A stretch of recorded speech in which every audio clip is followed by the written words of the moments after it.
as well. It's about a 30-minute walk, and that's beautiful. I went for my first time on the last cruise. It's just gorgeous, and it also has a nice view of the glacier there also. That's up again, about 13 miles from downtown Juneau. Only glacier in southeast Alaska that's accessible by road. Almost 9,000 feet thick, 36 miles long and half a mile wide, drops 4,500 feet over 13 miles.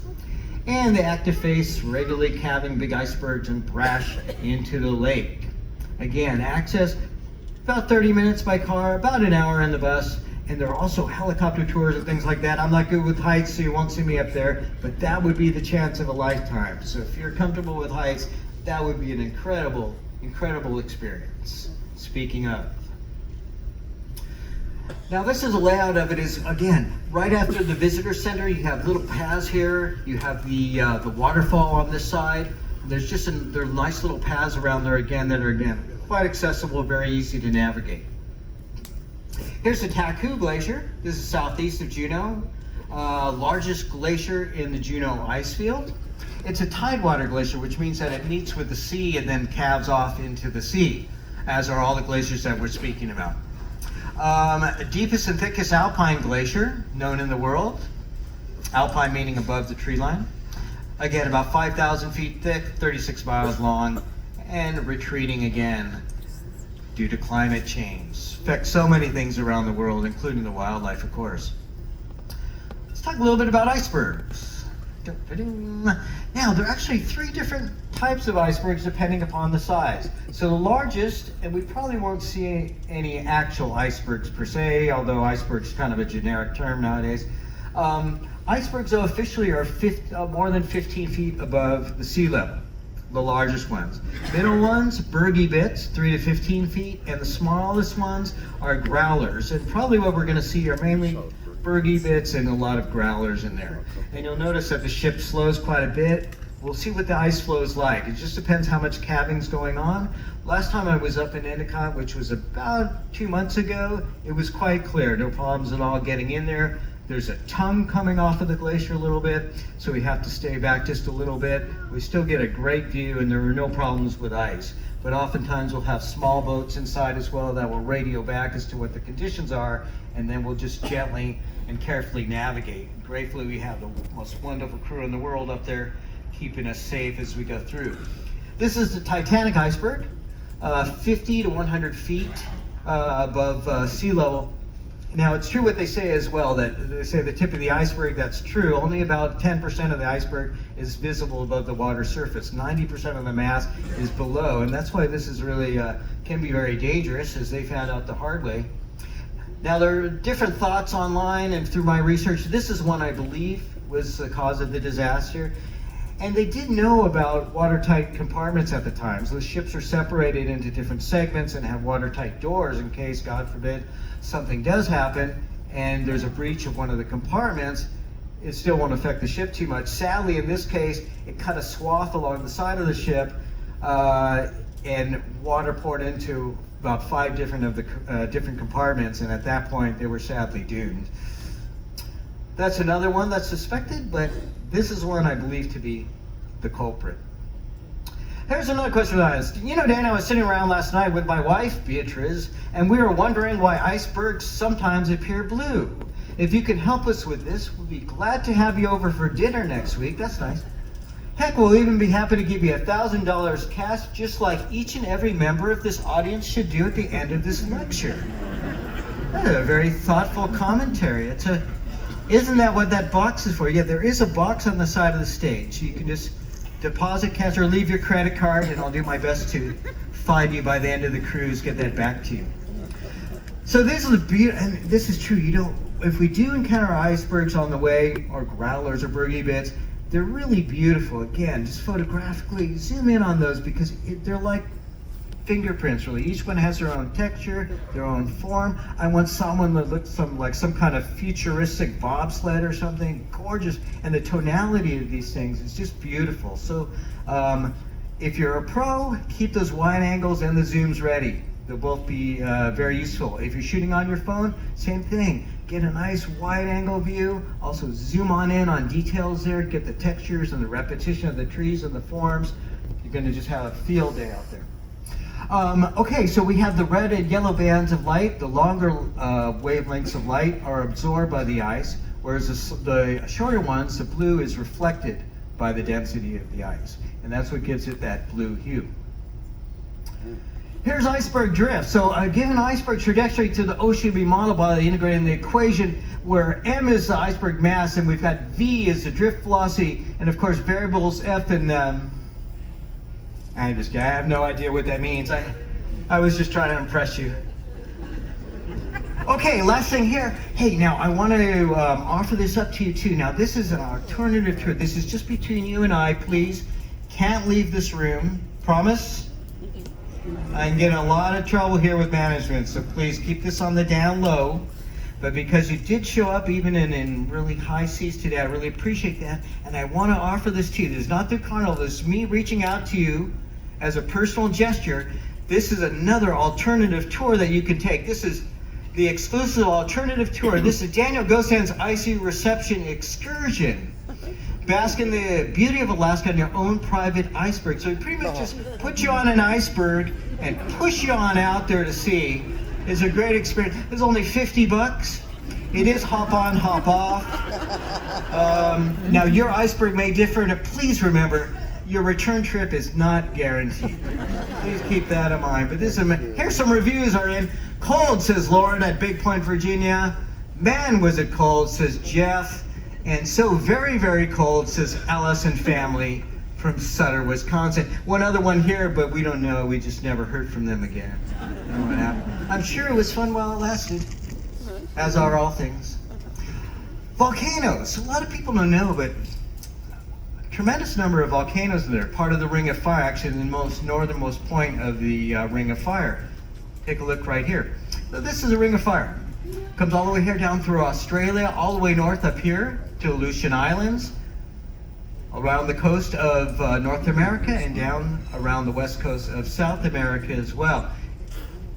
The Aleutian Islands, 14 main larger volcanic islands and 55 smaller ones, 57 volcanoes just in that one section.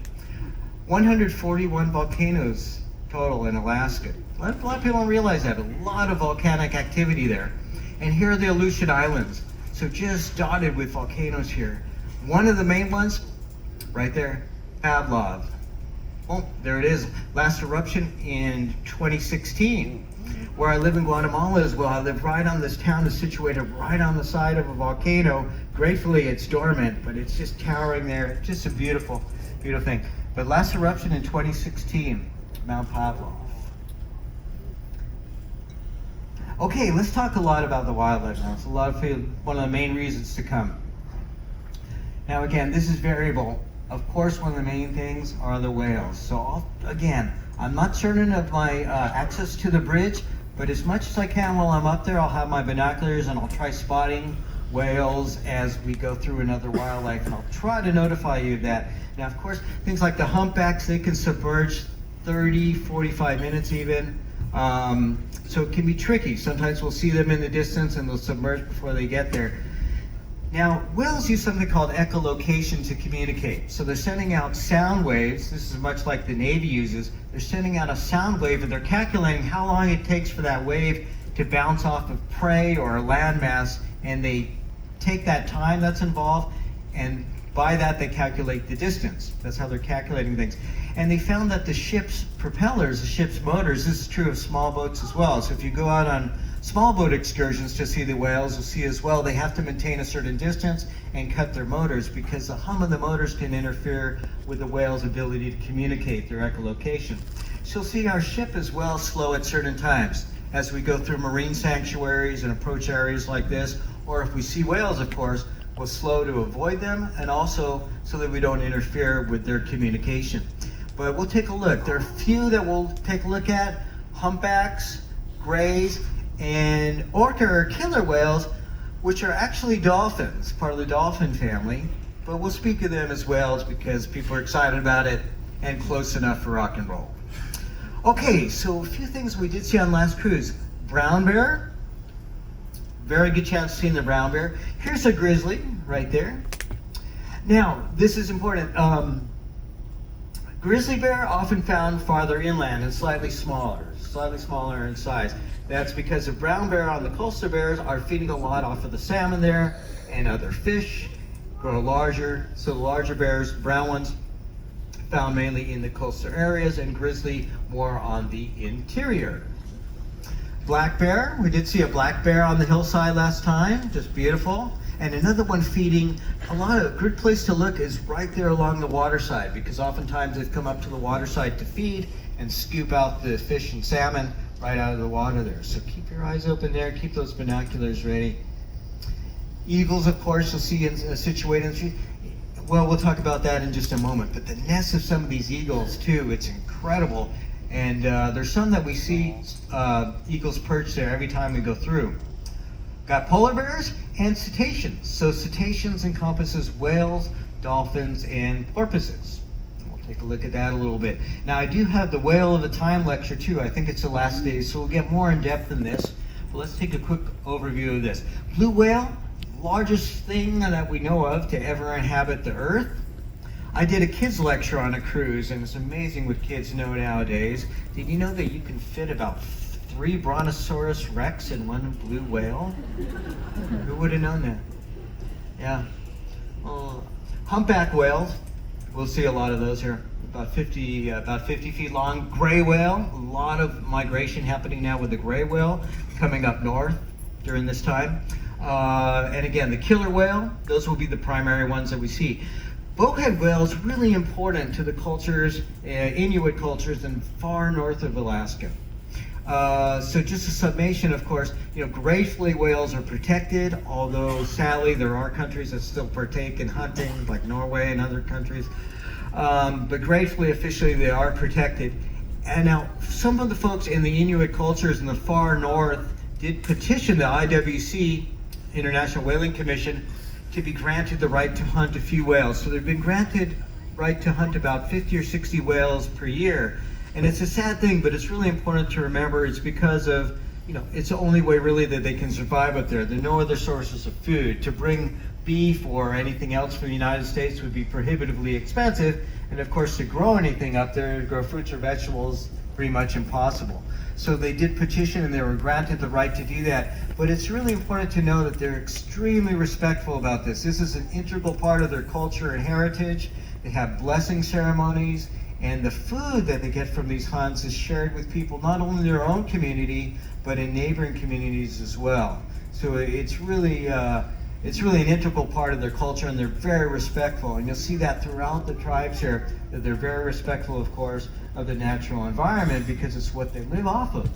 Sometimes in the States, we're so used to being able to just go to the store or order something on Amazon and get whatever you want.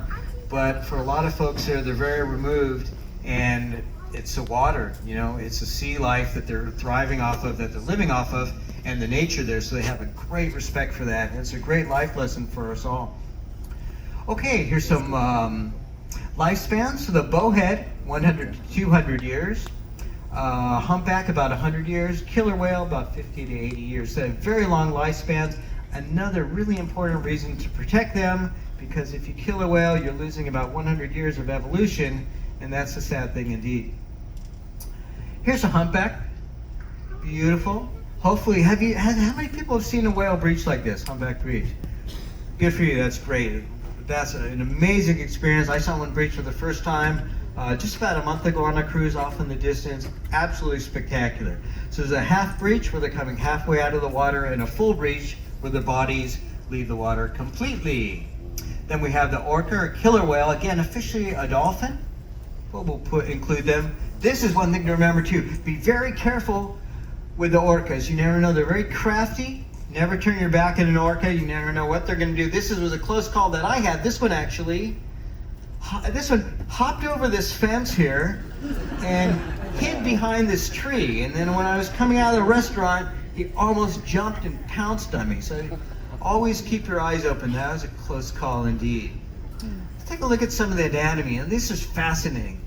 And it always, kind of mind-boggling to me. With all the technology in the world today and all the advances, still Mother Nature has the greatest ideas, and a lot of things that you encounter on the whale have been carried over to things that we see every day. So we have the ventral grooves here on the bottom of the throat. This allows them to open their mouths incredibly wide, and you'll see why in just a second.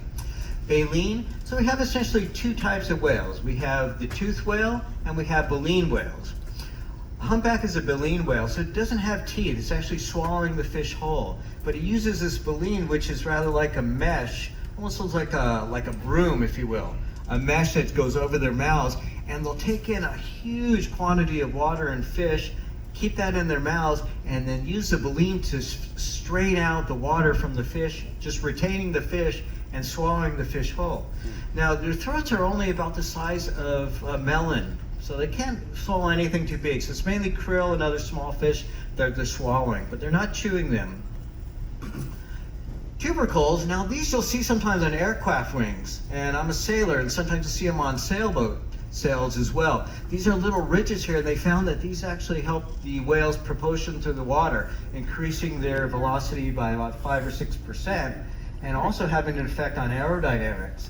So again, Mother Nature with the greatest ideas, and later utilized in some of our inventions. Blowholes on the top there. Now they're not actually spouting out water. You'll see water come out, and that's what we're going to see a lot on the cruise. We'll see their flukes or tails sometimes as they submerge. We'll see their blowholes as they're spouting out. They're not actually spouting out water. That's their nostrils, their way of breathing. But you have condensation there and surface water, which is why you'll see that water, oh, my golly, sometimes spew out like that.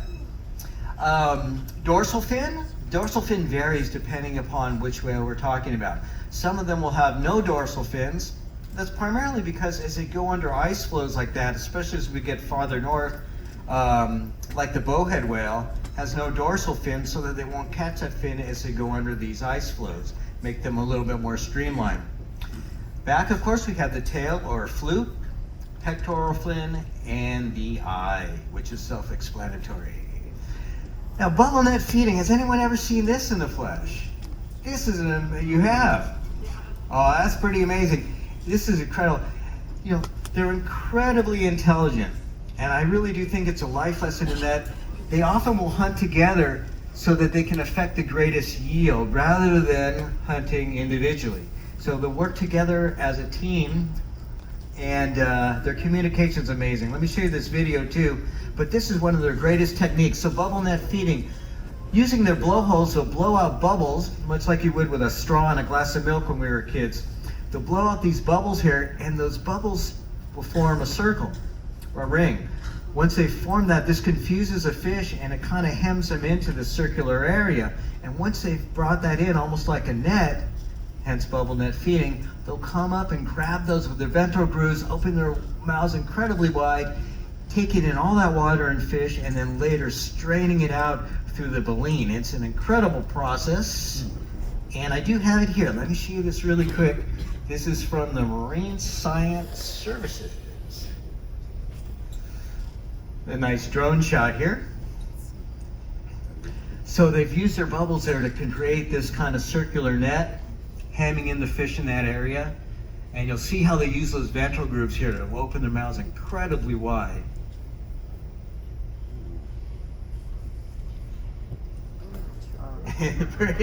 It's incredible. I can't. Yeah, every time I see it, it's just an awesome sight. So they've used that to take in all the water and fish there, and of course after this they'll use that baleen to strain out the water and just retain the fish, and then they'll swallow those fish whole. But it's amazing, and again, their communication is just something that's glorious. Okay, we'll also see some seals and maybe sea lions when they're up there. Well, these are some of their differences. One thing you can really see are the front flippers, so they're much more capable of walking on land, often much larger. You know, I have my little sailboat in San Francisco on Pier 39. Have you ever been to Pier 39? Okay, you've seen the sea lions up there? So these sea lions came in years ago and used the docks there, perched themselves there, made it home, and eventually they decided, well, rather than fight them, just let them be there, and it became a huge tourist attraction. And even if you're up on Nob Hill, you can hear their barks from up on the hillside. It carries quite far. And just a quick story, one day I was coming in on my little sailboat there, and I was going to tie her up there to the dock, and there were 2 sea lions situated there right where I was going to tie up. And they can be quite aggressive. They have teeth about this long, and they would not budge. I was yelling and pleading and sounding my blowhorn. They wouldn't move for anything. The tourists were all watching me get in there. Eventually, a guy came out and helped me have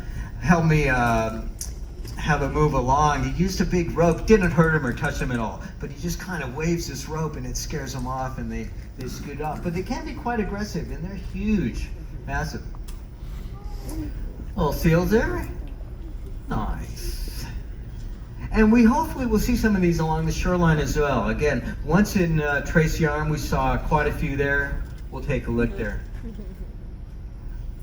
Here, I forgot to put this in there. This is Pier 39. This used to be a little restaurant there that you could get to by boat, but they situate themselves there. It does have quite a smell, but they're a lot of fun. All the families come and watch them there. Kids just love them. They're really a trip. And of course, otters. Might see some otters on the way. What could be cuter? I saw these as I was sailing down the coast once there in Monterey. Of course, a lot of otters there. Really adorable. Yeah. Let's do that together quick. Aww. Yeah. Alaskan salmon. Now you'll encounter these in some of your ports as well. 5 different types. We have the king, silver, red, humpies, and dog salmon there. Mountain goats. Now, hopefully we'll see some mountain goats. Oftentimes we'll see these perched. This is where the binoculars are real assets, because sometimes you'll see these perched way up on the hillside. Now, some of these hillsides are going up to about 4,000 feet or so above sea level. So they'll just appear as white dots up there on the ridges. But keep your eyes open, because that's one thing you probably will see up there in the hillsides. Really interesting. Their footing, it's amazing. Their sense of balance, incredible thing. Bald eagle, of course. Now this varies. Sometimes we'll see these. They have huge nests. There are a couple that are situated there almost all the time, so hopefully we'll see them. Very beautiful. There's a spot I saw for the first time in Juneau as well. I didn't know about it, but it turns out that on the way to the Mendenhall Glacier, about 7-8 miles away from the ship or so, there's a center there where it's just filled with bald eagles. And you'll see them up on, not only in the trees, but also along the light poles and the electrical poles that are situated there. And they're more than I'd seen anywhere else in Alaska. So it's just out of nowhere, really. It's just open farmland there. But if you're going to the Mendenhall Glacier, keep your eyes open, because you will see quite a lot there on the road out. So very beautiful, of course. Largest nest of any North American bird, up to 4,400 pounds. These things are massive. Lived 25 to up to 38 years or so. There was one that was apparently in captivity in New York and lived about 38 years, and then was hit by a car, of all things. I'm very sad to say. Yes, national emblem of the United States, 1782, and a spiritual symbol for indigenous people long before that. But they are very opportunistic feeders. So oftentimes they'll swoop in and grab the food right out of the talons of other birds. And that led Benjamin Franklin to state, "For my own part, I wish the bald eagle had not been chosen the representative of our country. He is a bird of bad moral character. He does not get his living honestly." Sounds like an ex-friend of mine. Oh, this one was beautiful. This one actually flew onto the boat, right onto the ship, and I just kind of let him go over the railing there back into Captain. I'm very proud of that gesture. Just let him go off there. Here are the puffins. I see little puffins. And one more time, let's do it. Aww. You thought that's adorable? Watch this one here. Aww. What could be cuter? Pretty nice, huh? Pretty good one. That's a good one. Adorable. Looks like a little heart. It's a lot of wildlife. And again, it's hard to know, but I'll keep on my toes. Please do the same. Keep those binoculars and cell phones ready. Venture from side to side of the ship as well if you can. but there's so many things to see in there. And again, just the textures of the forest and the trees there and the characteristics of the iceberg, the whole thing's an amazing experience. Okay, so I think that is it for today. That's a good overview of what we'll see there.